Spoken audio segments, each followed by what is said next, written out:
Hello दोस्तों, कैसे हैं? आपका स्वागत हमारे एक न्यू वीडियो में। दोस्तों आज हम लेके आए क्लास 12 वालों के लिए दोस्तों पारीतंत्र, दोस्तों बायोलॉजी से दोस्तों पारीतंत्र के दोस्तों बेहतरीन नोट्स और साथ में कुछ ऐसे इंपॉर्टेंट क्वेश्चन जो मतलब इस चैप्टर से हर साल पूछे जाते हैं और कुछ अंतर जिसमें मतलब जो अंतर पूछते हैं वो सब दोस्तों आज की इस वीडियो में हम देखेंगे। क्योंकि दोस्तों इस चैप्टर के लिए बहुत सारे बच्चों ने कहा सर जल्दी से जल्दी मतलब एक 12 और एक मतलब 13 मतलब 2 चैप्टर बचे हैं, तो इन दोनों चैप्टर के भी नोट्स अपलोड कर दीजिए। तो आज दोस्तों 12 चैप्टर के हम अपलोड कर रहे हैं, उसके बाद हम 2-4 दिन में क्या कहते हैं इसके अगले चैप्टर के भी नोट्स अपलोड कर देंगे और क्या कहते हैं आपके पूरे बायोलॉजी की नोट्स समाप्त हो जाएगी। मतलब क्लास 12 के 13 चैप्टर की नोट्स पूरे अपलोड हो जाएगी, ठीक ना। तो दोस्तों हम साथ में नोट के साथ आपको क्या कहते हैं कुछ सीरीज से ऐसे इंपॉर्टेंट क्वेश्चन और खुद से जो हमने इंपॉर्टेंट क्वेश्चन देखे जो हर साल जो पूछे जाते हैं कुछ अपनी भाषा में बना के लिखे कि सीधा बच्चों को समझ आ जाए, ठीक है ना। ज़्यादा कुछ फालतू का आपको नहीं मिला क्योंकि दोस्तों बहुत ही छोटा सा नोट्स है, ठीक है ना। तो आइए दोस्तों वीडियो को शुरू करते हैं। तो दोस्तों पहले दोस्तों आपका जो मोस्ट इंपॉर्टेंट क्वेश्चन है वो दोस्तों है पारीतंत्र या पारिस्थितिक तंत्र, ठीक है ना। बहुत ही इंपॉर्टेंट क्वेश्चन है दोस्तों, इसको समझ लिए रट लीजिएगा, ठीक है ना। तो यहाँ से लेकर किसी भी जैव समुदाय को अपने अजैव वातावरण के साथ गहरा संबंध होता है। जैव समुदाय का अजैव वातावरण के संबंध को पारितंत्र या पारिस्थितिक तंत्र कहते हैं। दोस्तों इसको याद कर लीजिएगा और ये सब भी याद कीजिए ये सब क्या है, ठीक ना। और ये दोस्तों एक इंपॉर्टेंट जिसमें हमने स्टार बनाया, ठीक ना। तो ये वाला जरूर याद कीजिएगा और इसको भी, ठीक ना। उसके बाद पारिस्थितिक तंत्र के घटक, ये भी दोस्तों बहुत इंपॉर्टेंट है और साथ में आप लोग पेज नंबर को भी ध्यान दीजिएगा, ठीक ना। क्या कहते हैं अभी ये भी काम आएगा, ठीक ना। फिर ये पारिस्थितिक तंत्र के घटक हैं दोस्तों, तो इसके 2 घटक है, एक जैविक घटक है एक अजैविक घटक, ठीक ना। फिर हम एक एक घटक के बारे में पढ़ेंगे। फिर जैविक घटक के अंतर्गत अनेक प्रकार के जंतु पेड़ पौधे आते हैं। फिर इसके अंतर्गत 3 होते हैं, ठीक ना। उत्पादक, फिर उपभोक्ता, फिर अपघटक, जो दोस्तों काफ़ी इंपॉर्टेंट है। जैसे पहला आप करेगा उत्पादक जो हर साल पेपर में पूछता है, ठीक ना। तो भोजन बनाने की क्षमता केवल स्वपोषी अर्थात हरे पौधों में होती है, इनको उत्पादक कहा जाता है, जैसे सभी हरे पौधे जैसे, ठीक ना। उसके बाद उपभोक्ता, ऐसे सभी जीव जो अपना भोजन स्वयं नहीं बना पाते हैं बल्कि अपने भोजन के लिए दूसरों पर निर्भर है, तो उपभोक्ता कहलाते हैं। फिर इसके अंतर्गत भी 3 होते हैं, प्राथमिक उपभोक्ता, द्वितीय उपभोक्ता और तृतीय उपभोक्ता, ठीक है ना। फिर प्राथमिक उपभोक्ता, इनमें शाकाहारी जंतु आते हैं जो अपना भोजन सीधे पौधों से प्राप्त करते हैं, गाय भैंस बकरी हिरण खरगोश चूहे सब हाथी, ठीक है ना।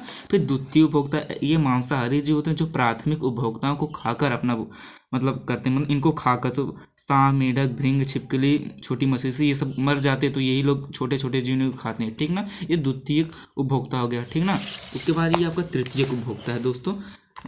ये मांसाहारी होते हैं तथा द्वितीय उपभोक्ता को खाकर अपना भोजन प्राप्त करते हैं। ये स्वयं किसी का शिकार नहीं करते, इसलिए इन्हें उच्चतम उपभोक्ता भी कहते हैं। जैसे शेर बाघ चील बड़ी मछली ये सब दोस्तों इन छोटे छोटे जीव को खाते हैं, जैसे क्या कहते हैं सांपों को खाते हैं, ये सब ना सांप हो मेढक वेढक, ठीक ना।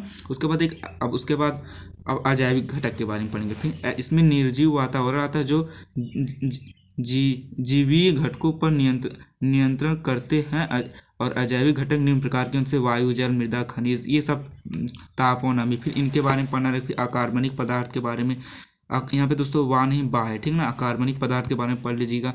और कार्बनिक पदार्थ और जलवायु कारक ये सब इतने इंपॉर्टेंट नहीं, पर जैसे ये तृतीय उपभोक्ता प्रथम उपभोक्ता द्वितीय उपभोक्ता उत्पादक और ये सब दोस्तों आपके काफ़ी इंपॉर्टेंट है अजैविक घटक, ठीक ना।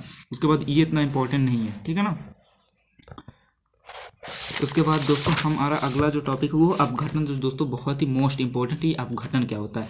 सूक्ष्म जीवों द्वारा मृत कार्बनिक पदार्थ को जटिल यौगिक का विघटन कर सरल अकार्बनिक पदार्थों में बदलना अपघटन कहलाता है। मतलब जो सूक्ष्म जीव होते हैं वो जटिल यौगिक का मतलब जो मर जाते हैं भैंस उनको खा पीकर उनका मतलब विघटन गला सड़ा देते हैं, ठीक ना। वही अपघटन होता है। अपघटन एक अपचयी क्रिया तथा इसमें ऊर्जा मुक्त होती है, ठीक ना, जो काफ़ी इंपॉर्टेंट है, मोस्ट इंपॉर्टेंट है।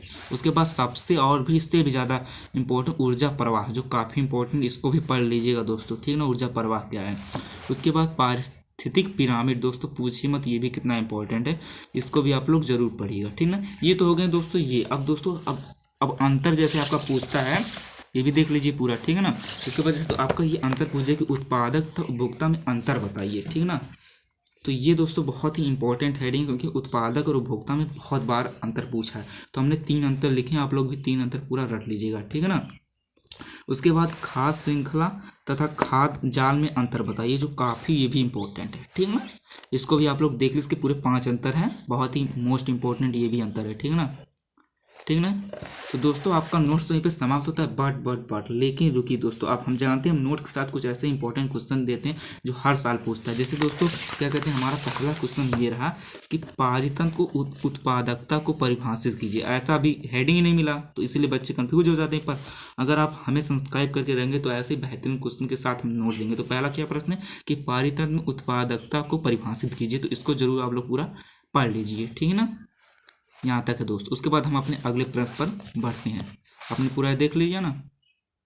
और दोस्तों इस चैप्टर से सबसे अधिक बार पूछा गया प्रश्न दोस्तों ये है कि पारिस्थितिक पिरामिड को परिभाषित कीजिए तथा जैव मात्रा या जैव भार तथा संख्या के पिरामिडों की उदाहरण सहित व्याख्या कीजिए। दोस्तों इतनी बार ये प्रश्न पूछा गया, पूछिए मत। तो इसको दोस्तों हमने बहुत बच्चे इसको लिख ही नहीं पाते, समझ कैसे लिखना, कहाँ से शुरू करना, इतने ना कंफ्यूज हो जाते हैं। हमने इसको दोस्तों इतने बेहतरीन लिखा, आप लोग बस एक बार पढ़ लीजिए, आपको याद हो जाएगा, ठीक ना। तो ये दोस्तों यहाँ से लेके दोस्तों, ठीक है ना, पूरे अच्छे से देखिएगा दोस्तों, कुछ भी गड़बड़ ना हो इसमें, ठीक है ना। पूरा आपको लिखना है और यहाँ तक का आपको पूरा लिखना है, ठीक है ना। हम एक बार और आपको दिखा देना, इधर का भी देख लीजिए दोस्तों, ठीक है ना। यहाँ से लेके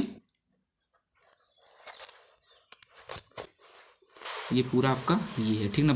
काफ़ी इंपॉर्टेंट क्वेश्चन है हमारा। दोस्तों जो अगला प्रश्न वो है कि खाद्य जाल पर टिप्पणी लिखिए। दोस्तों मतलब ये पूछ लेता है 3 नंबर पे कि खाद्य जाल पर टिप्पणी लिखिए। तो आप लोग इस पे टिप्पणी देख लीजिए, यहाँ से लेकर यहाँ तक इसको भी याद कीजिए, काफ़ी मोस्ट इंपॉर्टेंट प्रश्न है, ठीक है ना।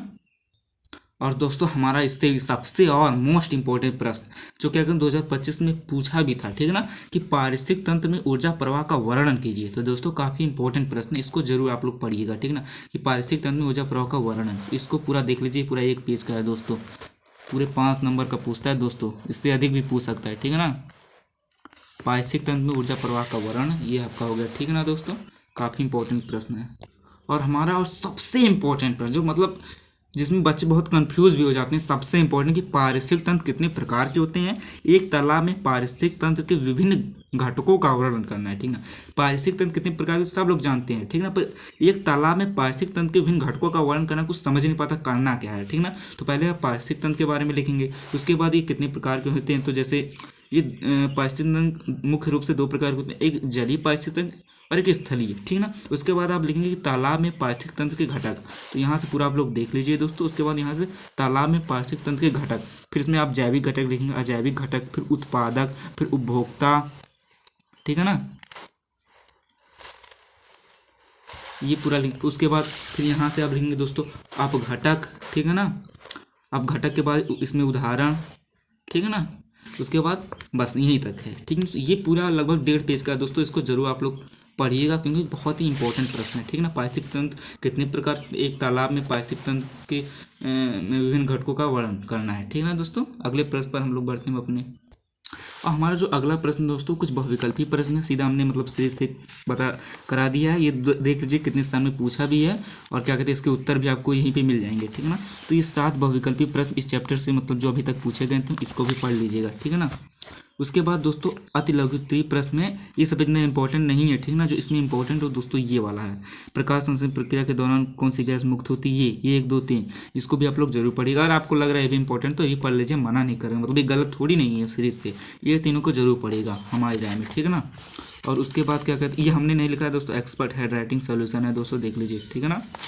उसके बाद जो हमारा अगला प्रश्न वो ये है कि क्या कहते हैं, ये मृत एवं क्षयकारी कार्बनिक पदार्थ से शुरू होने वाली खाद्य श्रृंखला का नाम लिखिए ना है। तो ये देख लीजिए क्या नाम है, अपरद खाद्य श्रृंखला, ठीक है ना। उसके बाद दोस्तों ये सब दोस्तों हमने देख लीजिए कितना इंपॉर्टेंट 14 15 16 17 19 में पूछा गया। ये 277 पेज नंबर हमारे पे था, तो ठीक है ना। ये इसको आपको देखने की जरूरत नहीं है। ये अगर आप दोस्तों यहाँ से भी पढ़ना चाहते हैं तो पढ़ सकते हैं, लेकिन क्या कहते हैं काफ़ी आपको समझ ही नहीं आएगा कुछ, ठीक है ना।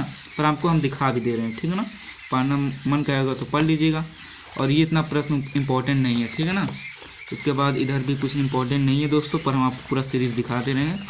और दोस्तों ये खाद्य जाल पर टिप्पणी लिखी गई है दोस्तों, तो देख लीजिए 15 और 18 में पूछा गया प्रश्न है। अगर यहाँ से पढ़ना चाहते हैं तो पढ़ लीजिए, पर हम कहेंगे यहाँ से मत पढ़िए, कुछ समझ ही नहीं आएगा आप लोगों को, ठीक है ना। ये भी देख लीजिए दोस्तों। उसके बाद जो हमारा अगला इधर का प्रश्न है, इधर भी हमने आपको पूरा करा ही दिया है, देख लीजिए ये कितना इंपॉर्टेंट है। 14 16 17 19 में पूछा गया है, ठीक है ना। यहाँ से भी देख लीजिए एक बार, और ये भी देख लीजिए कितना पूछा है, 15 19 20 24 में पूछा गया है दोस्तों, ठीक है ना। और क्या कहते हैं, और दोस्तों ये अवघटन पर संक्षिप्त टिप्पणी है जो 2024 में पूछा गया हाल फिलहाल में, इसको भी देख लीजिए आप लोग, ठीक है ना। हेड राइटिंग सॉल्यूशन है दोस्तों, एक्सपर्ट हेड राइटिंग सॉल्यूशन। और दोस्तों अगर आपने इसके पिछले चैप्टर के नोट्स नहीं देखी तो क्या कहते हैं, डिस्क्रिप्शन में दोस्तों प्लेलिस्ट की लिंक है, जाके ज़रूर देखिएगा, ठीक है ना। ये भी देख लीजिए कितना इंपॉर्टेंट है। और दोस्तों कुछ नहीं है इधर, बस दोस्तों आपका नोट्स क्या कहते हैं यहीं तक था। और अगर वीडियो आपको अच्छा लगा तो लाइक कर दीजिए, और क्या कहते हैं अगर चैनल पे नए हैं तो चैनल को सब्सक्राइब कर दीजिए। और आपका नोट्स दोस्तों यहीं पे समाप्त होता है, ठीक ना। मिलते हैं किसी और नए वीडियो में, और हम क्या कहते हैं अध्याय 13 मतलब जैव विविधता एवं संरक्षण की नोट्स जल्द से जल्द अपलोड करेंगे। तब तक के लिए जय हिंद, वंदे मातरम।